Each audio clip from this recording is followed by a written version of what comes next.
Salut la famille, c'est Wenel Foot. Aujourd'hui, on parle d'un sujet qui secoue la diaspora haïtienne. Wilson Isidore. Ce joueur né à Rennes, formé à Monaco, actuellement à Sunderland où il cartonne, pourrait représenter Haïti à la Coupe du Monde 2026. Mais il hésite. Il a lui-même déclaré qu'il avait deux options, la France ou Haïti, et qu'il n'avait pas encore tranché. Alors pourquoi tarde-t-il à choisir? Est-ce qu'il ne veut pas jouer pour Haïti? Est-ce qu'il nous snobe?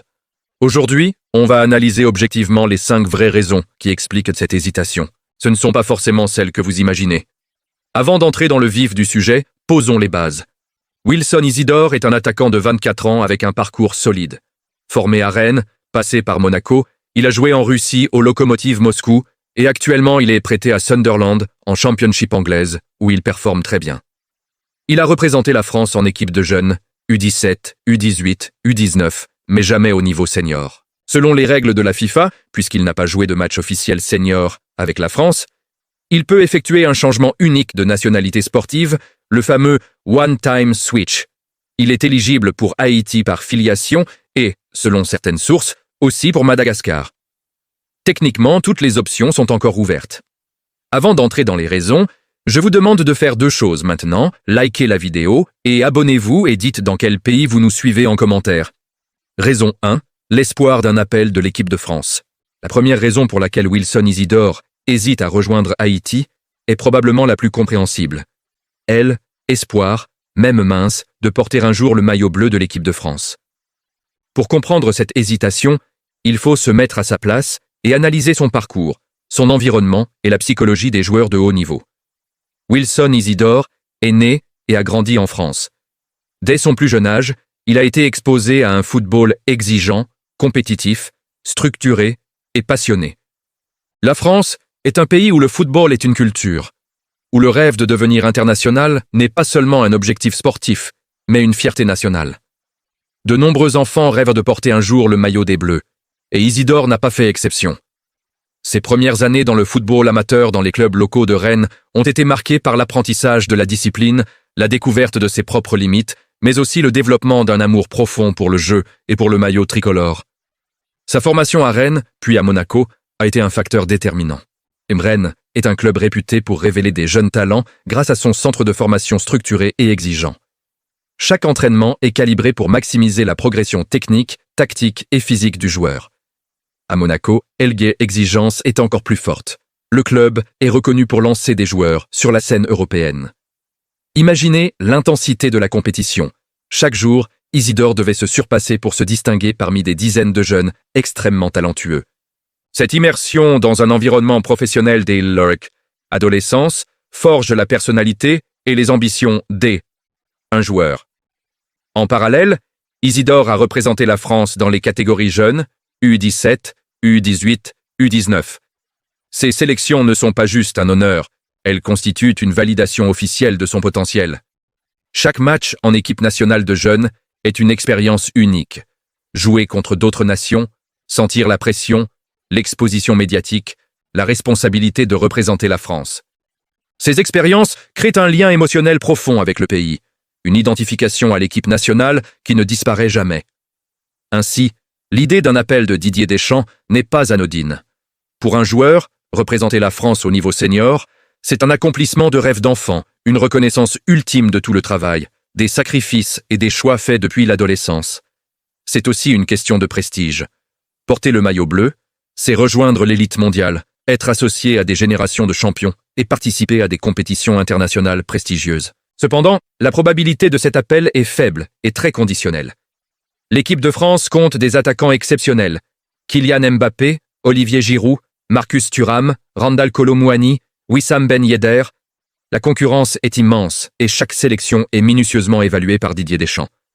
Pour Isidore, il faudrait non seulement briller en Championship anglaise, mais exploser au plus haut niveau, marquer régulièrement et démontrer une constance remarquable. Même dans ce cas, la décision finale pourrait dépendre de critères tactiques ou stratégiques qui ne sont pas toujours visibles depuis l'extérieur. L'espoir d'un appel est donc mince mais réel. Et cet espoir influence la réflexion d'Isidore. Choisir Haïti serait irréversible. La FIFA impose que, une fois qu'un joueur dispute un match officiel pour un autre pays, il ne peut plus revenir. C'est un poids psychologique énorme. La décision n'est pas seulement sportive. Elle engage l'identité, le prestige et l'avenir professionnel du joueur. De plus, il existe une analyse rationnelle derrière cette hésitation. Choisir Haïti signifie devenir une star immédiatement et participer à la Coupe du Monde 2026. Mais cela comporte aussi des risques.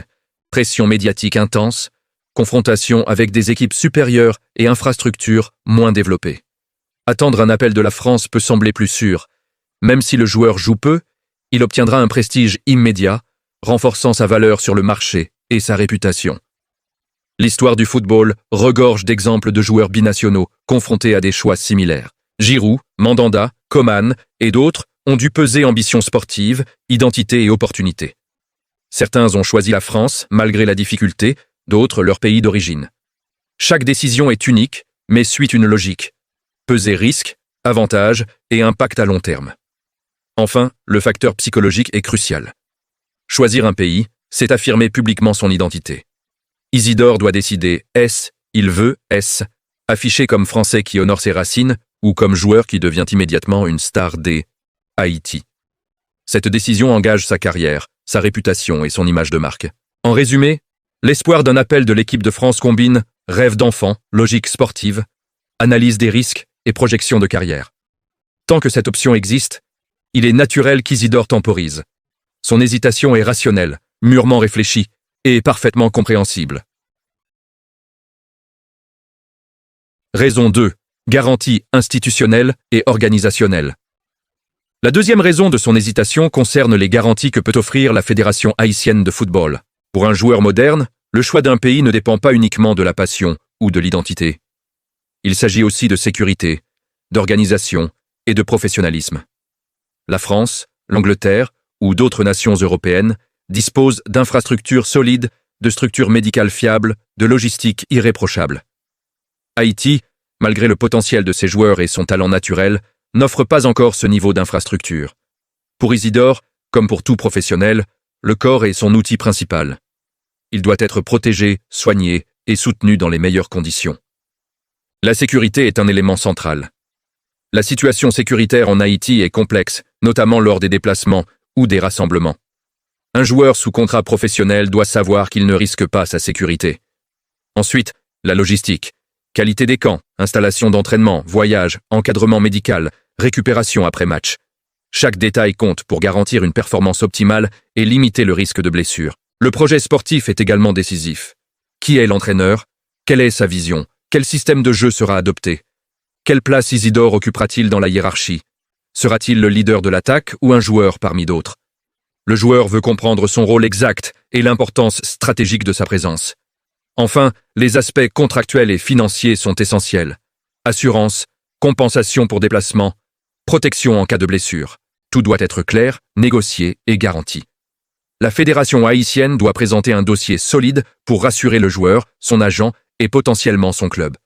Si ces garanties ne sont pas à la hauteur, Isidore n'a aucune raison de se précipiter.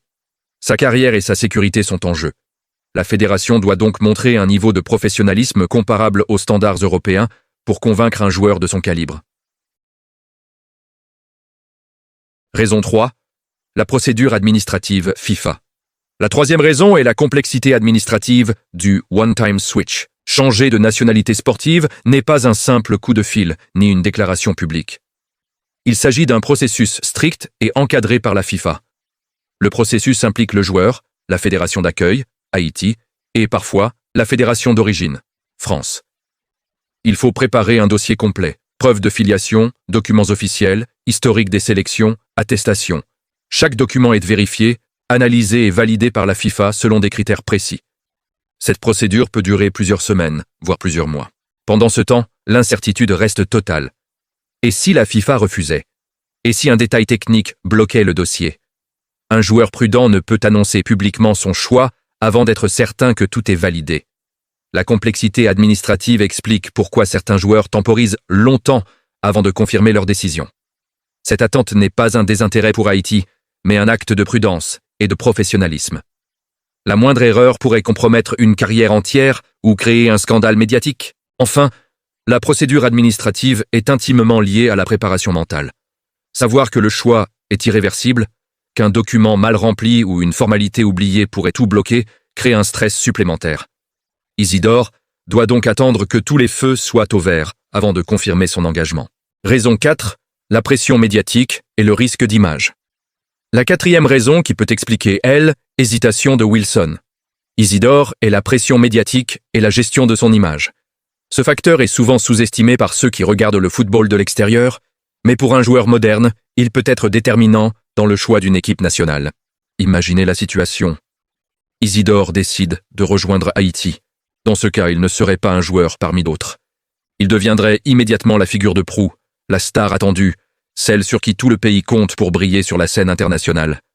Il porterait le poids des espoirs, des attentes et de l'attention médiatique. Chaque match, chaque action, chaque but manqué serait analysé, critiqué ou loué par des millions de personnes. La pression serait immense et il faudrait être préparé mentalement pour la supporter. En parallèle, il y a la réalité sportive.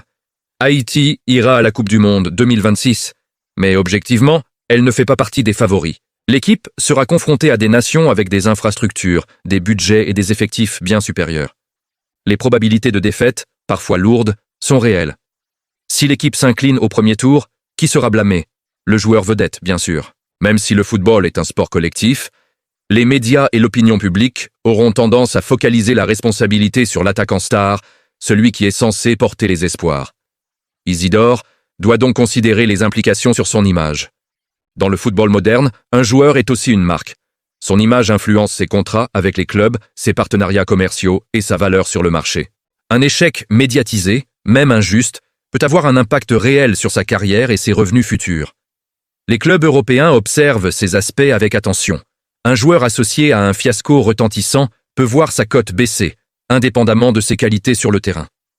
À l'inverse, attendre un appel de la France, même improbable, représente un choix moins risqué sur le plan médiatique. Même s'il joue peu ou qu'il reste sur le banc, il sera considéré comme international français ou champion du monde. Deux labels extrêmement valorisés dans le monde du football. Cette étiquette offre une crédibilité immédiate, protège son image et consolide sa marque personnelle. L'exemple de plusieurs joueurs binationaux illustre bien ce dilemme. Des footballeurs qui ont choisi leur pays dès origine ont parfois été critiqués pour des défaites en compétitions internationales. À l'inverse, ceux qui ont choisi de rester dans équipe D, une nation prestigieuse, ont bénéficié de la reconnaissance et du prestige, même en jouant moins. Ces expériences servent d'avertissement à Isidore. Chaque choix a des conséquences sur sa carrière, son image et sa réputation. En résumé, la pression médiatique et le risque d'image ne sont pas des excuses, mais des facteurs concrets et rationnels. Pour Isidore, il agit de peser la gloire immédiate et le statut de star en Haïti contre la sécurité médiatique, la reconnaissance internationale et la valorisation de sa marque en France. Cette réflexion est logique, professionnelle et profondément humaine. Raison 5. Les considérations familiales et identitaires. La cinquième raison, et peut-être la plus intime, est liée aux considérations familiales et identitaires. Choisir un pays à représenter n'est pas seulement une décision sportive, c'est aussi une affirmation personnelle et culturelle. Wilson Isidore est né et a grandi en France. Toute sa vie, son réseau social, sa famille proche, son quotidien se situent en Europe. Sa connexion avec Haïti dépend essentiellement de ses racines familiales, ses parents, grands-parents et l'éducation culturelle qu'il a reçue. A-t-il grandi en parlant créole? A-t-il passé ses étés en Haïti? Connaît-il réellement l'histoire, la culture et la réalité quotidienne du pays? Ces questions ne sont pas superficielles, elles influencent profondément le choix d'un joueur. La décision d'Isidore engage aussi son identité. Choisir Haïti serait un acte symbolique puissant. Il montrerait au monde son attachement à ses origines, à son héritage culturel. Mais si ce lien n'est pas ressenti de manière viscérale, la décision devient douloureuse. Il se retrouve alors tiraillé entre l'homme-émotion et la raison. Haïti représente un statut de star immédiat et la Coupe du Monde garantie, tandis que la France représente un attachement profond à son pays de naissance et son identité personnelle. La famille joue un rôle central dans ce processus. Les avis peuvent diverger. Certains membres encourageront Isidore à honorer ses racines haïtiennes, tandis que d'autres préféreront qu'il poursuive ses ambitions en France. Ces pressions, parfois contradictoires, peuvent influencer la décision de manière subtile mais puissante. Un joueur doit prendre en compte les sentiments de ses proches, leur soutien et les implications sur leur vie personnelle, car choisir un pays implique aussi des voyages fréquents, des périodes prolongées, loin de sa base en Europe, et des ajustements importants dans son mode de vie. En plus de l'aspect familial et identitaire, il y a la dimension pratique. Rejoindre Haïti signifie s'adapter à des infrastructures différentes, des méthodes de travail variées et une réalité sportive qui peut être moins structurée que dans les grands championnats européens. Cela demande une préparation mentale et physique supplémentaire, une capacité à gérer le stress et la logistique, ainsi qu'une maturité personnelle pour assumer ses choix. Enfin, la décision d'Isidore est également influencée par son projet de carrière globale. Chaque joueur cherche un équilibre entre performance sportive, identité culturelle, sécurité personnelle et valorisation professionnelle. Choisir Haïti ou attendre un appel de la France n'est pas une question de fate amour ou de rejet. C'est une question de timing, de stratégie et de vision à long terme. En conclusion, les considérations familiales et identitaires sont des facteurs très puissants mais invisibles pour le grand public. Elles pèsent lourd dans la balance et expliquent parfaitement pourquoi Isidore hésite. Son choix final ne sera pas seulement sportif, il sera personnel, émotionnel et profondément réfléchi.